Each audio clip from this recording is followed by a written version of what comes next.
नमस्कार, आप सभी का स्वागत है मेरे यूट्यूब चैनल रीमेक एडुपात में। आज हम लोग बिहार बोर्ड कक्षा 8 के अतीत से वर्तमान के अध्याय 5 के प्रश्न और उत्तर को देखेंगे। इस वीडियो में हम लोग प्रश्न और उत्तर को जानेंगे। तो आइए वीडियो को शुरू करते हैं। और वीडियो शुरू करने से पहले मैं आपको बता दूं कि पहले हम लोग इस पाठ में आने वाले महत्वपूर्ण प्रश्नों को देखेंगे, वन लाइनर को देखेंगे, जो हमारे प्रतियोगी परीक्षाओं के लिए भी काफ़ी उपयोगी रहेगा। तो जो भी प्रतियोगी परीक्षा की तैयारी कर रहे हैं, ये वन लाइनर उनके लिए बहुत उपयोगी रहेगा। और आप सभी बच्चे अगर आप यहाँ छात्र हैं, देख रहे हैं, तो आप अपने पाठ्य पुस्तक को विस्तार से अवश्य पढ़िएगा। और वर्ग कक्ष में उसका संचालन होता ही है, आप वहाँ जरूर देखेंगे। तो आइए हम प्रश्नोत्तर को की प्रक्रिया को आरंभ करते हैं और पहले देखते हैं महत्वपूर्ण तथ्य को। पुर्तगालियों ने अपना व्यापार भारत में कालीकट से शुरू किया, इसलिए उन्होंने सूती कपड़े को कलिको नाम दिया। यूरोपियन ने सूती कपड़े को इराक शहर के मोसल में देखा, तो उन्होंने सूती कपड़े को मसलिन नाम दिया। किसने? यूरोपियन ने मसलिन दिया और पुर्तगालियों ने कैलिको दिया। 1720 में इंग्लैंड में कैलिको अधिनियम बनाया गया, जिसमें इंग्लैंड में भारत के सूती कपड़ों और छीट के इस्तेमाल पर रोक लगा दी गई। 1813 में इंग्लैंड ने भारत में मुक्त व्यापार नीति अपनाई। 1854 में, यह बहुत पूछता है प्रश्न, 1854 में मुंबई में पहला सूती वस्त्र कारखाना कावस जी नानाजी दाभार ने स्थापित किया था। यह प्रश्न जो है मुंबई वाला बहुत बार पूछा गया। 1855 में बंगाल के रिशरा में पहला जूट मिल स्थापित किया गया। 1906 में कोयला खान उद्योग की शुरुआत हुई। 1907 में जमशेद जी टाटा द्वारा साकची नामक स्थान पर TISCO Tata iron and steel company की स्थापना की गई। साकची ही आज जमशेदपुर कहा जाता है। 1927 में FICCI federation of Indian chamber of commerce and industry की स्थापना हुई। 1920 में AITUC यानी all India trade union Congress का ये जो संगठन जो है वो बना। आइए आगे बढ़ते हैं। अब देखते हैं हम अभ्यास के प्रश्नों को। देखिए पहला क्या है, सही विकल्प चुनो। 18वीं शताब्दी में भारत का प्रमुख उद्योग निम्नलिखित में से कौन था? तो जो प्रमुख उद्योग था वो था हमारा वस्त्र उद्योग। Federation of Indian chamber of commerce and industry यानी फिक्की की स्थापना कब हुई?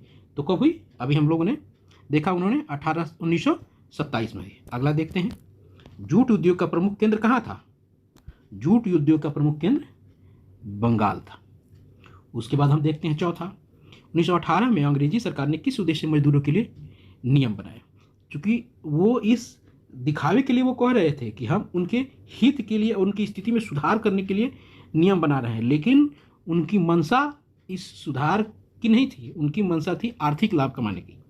और वो आर्थिक लाभ जो भारतीय उद्योगपतियों से थे, उनका जो उस समय जो प्रतियोगिता थी, प्रतिद्वंद्विता थी, उसके चलते वो चाहते थे कि हम नियम कानून बना दें, लेकिन उसके पीछे उनका उद्देश्य था आर्थिक लाभ कमाना ही। तो यहाँ क्या होगा? अपने आर्थिक लाभ के लिए। All India trade union Congress की स्थापना कब हुई? तो यह हुई 1920 में। आइए आगे देखते हैं। आगे है जोड़े मिलाने वाला। तो ये क्या है?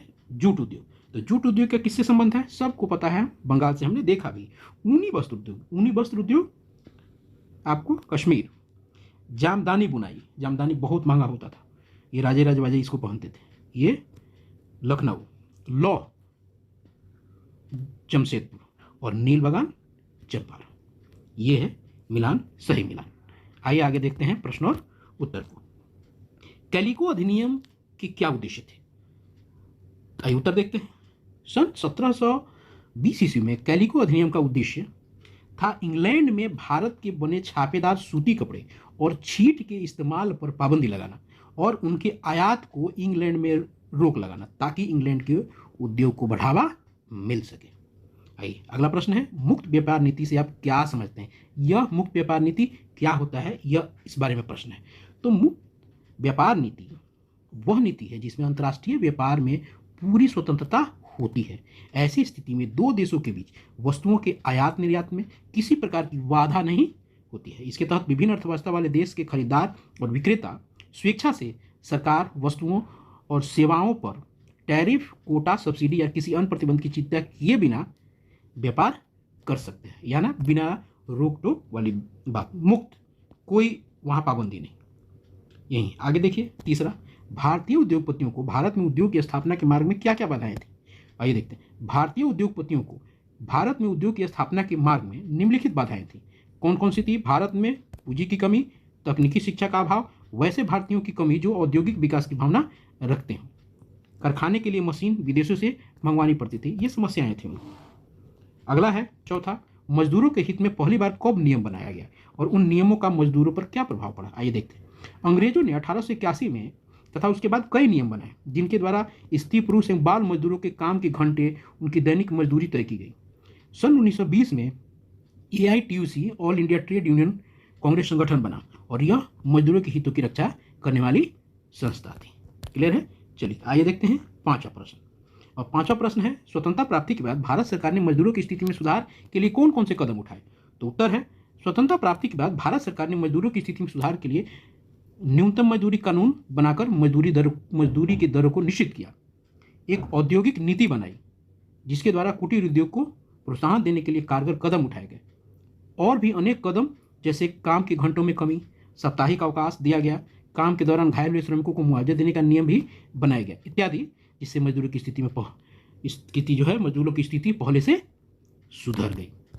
आइए देखते हैं। अब आइए करके देखने वाला है सेक्शन है 18वीं शताब्दी के भारत के मानचित्र को देखकर यह बताएं कि कौन सा राज्य सूती कपड़ा उद्योग का सबसे बड़ा केंद्र था। तो आप मानचित्र देखिएगा जो किताब में, तो वहाँ आपको दिखेगा कि वो महाराष्ट्र था। इस पाठ के आधार पर यह बताएं कि मजदूरों को अपने अधिकारों को प्राप्त करने के लिए क्या क्या करना चाहिए।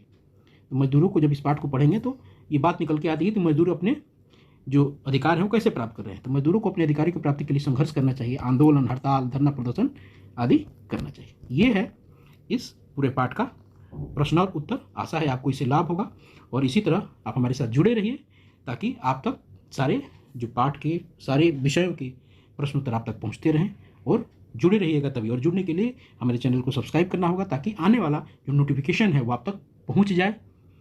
आप अपना ध्यान रखें और ख्याल रखें। Thank you so much.